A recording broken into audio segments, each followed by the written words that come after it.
Welcome again to my channel, guys. So this is Trev from Trev. If it is your first time on my channel, you might want to consider hitting that subscribe button. You might also want to turn on your notification bell so that whenever I upload a video, you'll be first to get notified. If you are a returning traveler, I want to welcome you. I want to say thank you for your continued support.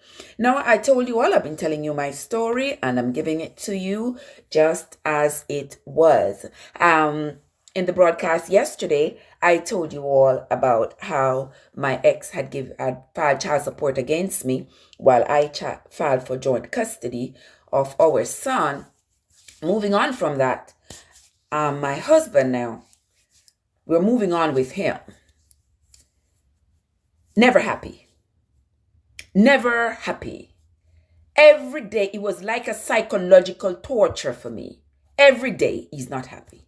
No matter what happens, he's not happy. Why do you constantly keep telling me you are not happy? I am not responsible for your happiness. Nobody is responsible for your happiness. Happiness is an inside job. You make yourself happy with the circumstances that exist in your life. If the circumstances in your life don't make you happy, you have the power to change it. What you don't have the right to do is to torture other people in the process. Okay? And that's what I felt was happening to me. I was being tortured. So I had to lay it down to him. No, I had to lay it down. I said I had to bring him back to where he came from. I said, listen, you came into my house with 2 suitcases. I didn't call you. I didn't send for you. I didn't know you much. I took you in. I took care of you. I sent you to school. That gave you wings and gave you power and gave you the ability to care for yourself. Something that was your parents' responsibility and not mine. I married you. I gave you a green card. You should be able to care for yourself. You don't need me anymore. Now, I don't want you to keep staying here and keep telling me every turn I turn that you are not happy. I cannot make you happy. I have done for you all the things that I believe should be able to give you a foundation in America to be able to care for yourself. I have no powers to hold you, no powers to control you.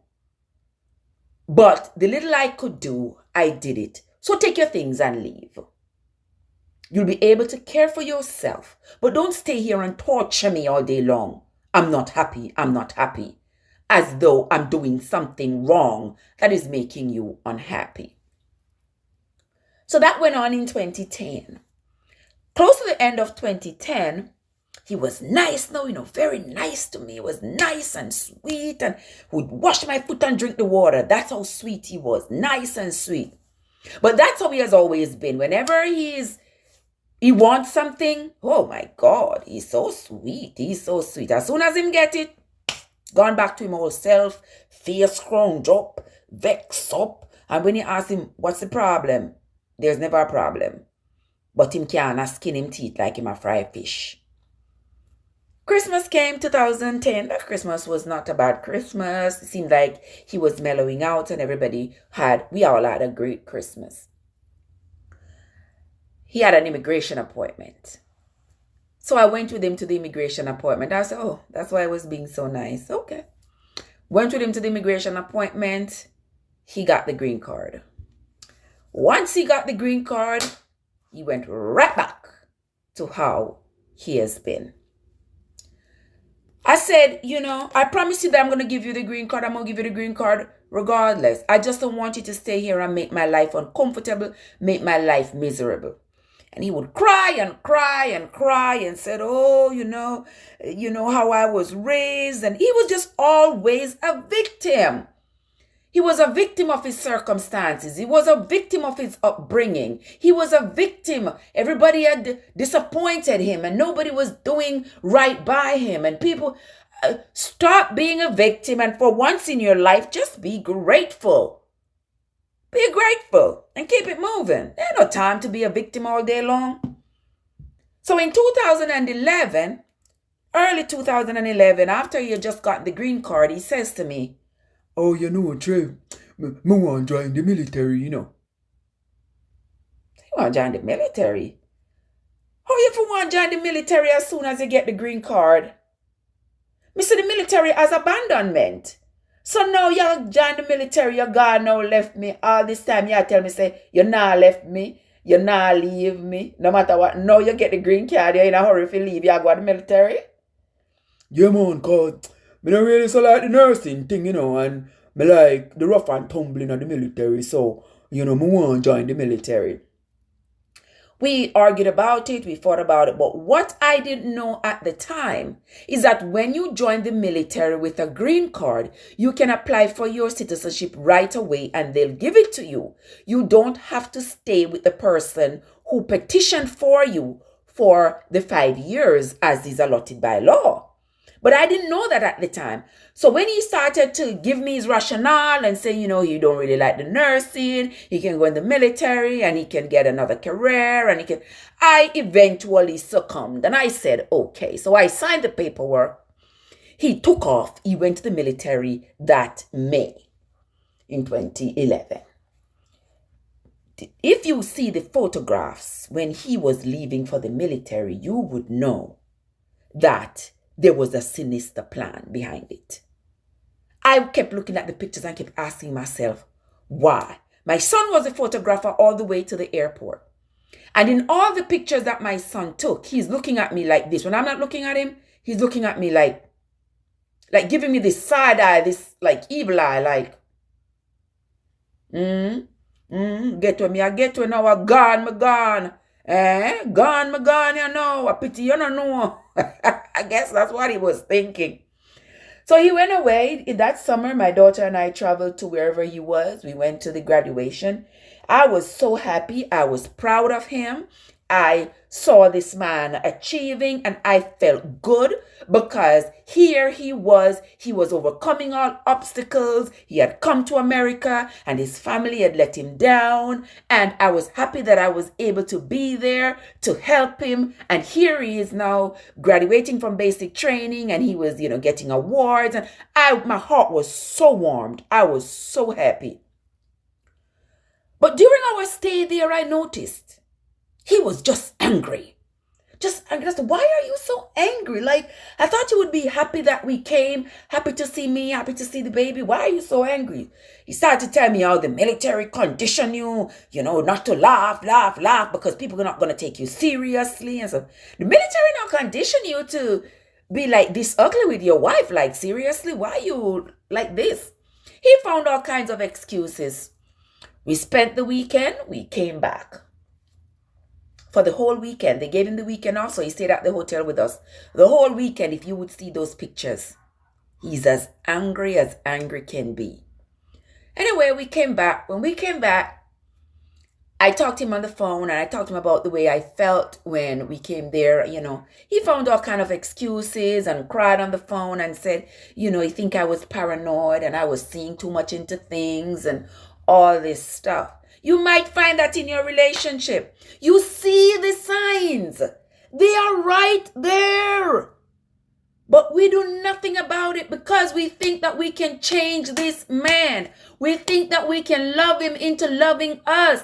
You can't love somebody into loving you because loving you has to come from their heart. Just like it came from your heart to love them. For them to love you, it has to come from their heart. And certainly, no love was coming from this man's heart for me. It was just pure resentment. And here I was kept trying to find a rationale for it. I kept trying to dismiss it and kept trying to understand it. It was nothing to understand because all the signs were right there, plain as day. But anyway, he came back. When he was finished with AIT, he came home back to Miami. When he was coming back, I was excited. I painted up the house. I did all kinds of things. Picked him up at the airport. When I went to pick him up at the airport, I'm going to show you this. You might say I had too many signs to be that stupid. Please don't call me stupid, because I am sharing my experiences with y'all, so you all cannot be the stupid, quote unquote stupid that you want to call me. But anyway, when I went to the airport to pick him up, when I drove in, he's to my right. So I stopped at his foot. I opened the trunk. I was getting out of the car to go hug him, welcome back home. By the time I opened the trunk and got out of the car, went around, he had already put his bag in the trunk, shut the trunk, and was already going into the front passenger seat. And I just stood there and just looked at him. And he got into the car. I came back around and I sat in the driver's seat and I said, really? I said, really? He was like, what? What want me do? What? What you talk about? And I said to him, this is what I just observed. This is what you just did. And you know, so me never noticed, Trev, but me tired, man, and me tired. So me just put the bag in. Me not even did say, yeah, come round. Me not even did say. I said, all right. We'll go home. I'd painted up. I'd fixed up this, fixed up that. He never even acknowledged that I had fixed anything, that I had changed anything. Never said a word. Hear me now. Like the next morning, hear me now. The desperation in me, Then you come home and you see the house fix up. You don't even say good job or who paint up the house or whatever. He said, yeah, no big deal. Missy say paint, me see. No, nothing. Now you know I'm crushed. Because I expected him to say, wow, babe, you changed up. We have expectations of people that are embedded in our psyche. You have an expectation, and this is what you expect. And when you don't get it, you are feeling defeated. You're feeling wounded. You are feeling neglected. That's how I felt. A lot of times we can just dismiss those things because they can be minor. And sometimes we need to give a deeper look into it. But looking, you see how long I've been looking and watching at all the things this man doing, I'm not doing anything about it. Check yourself. Are you in the same situation? Stop from a look. Yeah, look for good, you're not getting no good. And you're still a look. But you're not doing anything about the situation to benefit you. You just keep on doing for this individual. That was me. So after that, he was supposed to be leaving to go to his first duty station, which was going to be Korea. He left for Korea that October. When he was going to Korea, we had talked about everything that was happening. We talked about, family stuff. And he says, I'm going to go over there and I'm going to see how it is over there. And I will let you know what's going on. I know that sometimes military members would travel with their family members. So I was asking him, what's up? They're going to send you, by yourself. That's what it is. Yes. And he's going by himself and that sort of thing. Little did I know. That December, he started telling me, oh, Trev, it's so cold over here. I can't do without you. I can't do without my family. I don't want to stay over here without you. I don't want to stay over here the whole time without you, Trev. You have to come. I say, oh, me I go come to Korea. Leave my mother, leave me. Pitney them, leave. He said, no, you can't come. You can't get work. You can't bring the kids with you. No, the kids we have is my daughter was what, 14, 10, and the baby. Say, yes, you can't come. You will get work. And the Pitney can't go to school. And that sort of thing. So eventually I agreed that, okay, if I'm going to get a job, we can go.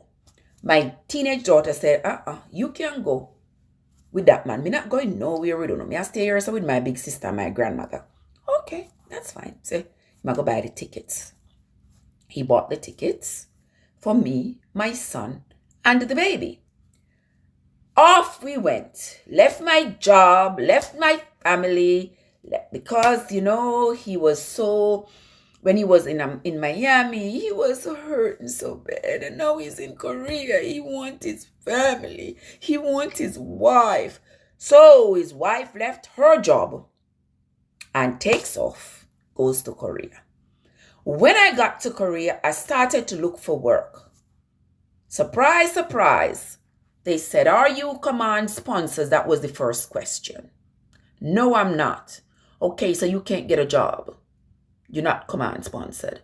Command sponsored mean that when he was being sent to Korea, he was given the option of taking his family with him. On his documentation, he put the government on alert that he was not going with his family. He was going by himself. So the government made provision for a single soldier, a married soldier, but he's traveling singly by himself. He's going on this deployment. So here I was with the children, and I can't get a job because we are not command sponsored. I was not happy. And I said, "I believe you knew about this before you convinced me to leave my job and come over here. I believe you knew about it." He found all kinds of excuses and all kinds of excuses. And I agreed. I said, "Okay, I'm here already, so let me just make the best of it." The next thing I know, he enrolled in classes to do his prerequisites to do his RN.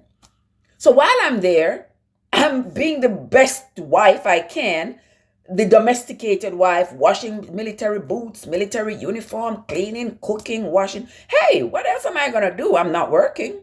So may as well. Then he is registered in school doing all kinds of credits for his RN. So here I am. I am now the great facilitator for these classes because I have to be doing the researches. He be leaving his homework and stuff. I'm helping him. And I want to see him succeed. I want to see him move forward. Here I am putting my shoulders to the wheel because I want him to succeed. And while I'm there, why not? So his math, his English, his biology, his micro, all of these classes that he's doing online, here I am being the great facilitator for it. Am I sorry? I'm not sorry I did it. That's what you do for your spouse.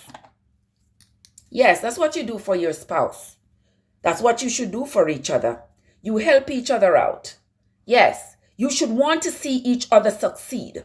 And you should contribute to each other's success, not to each other's destruction.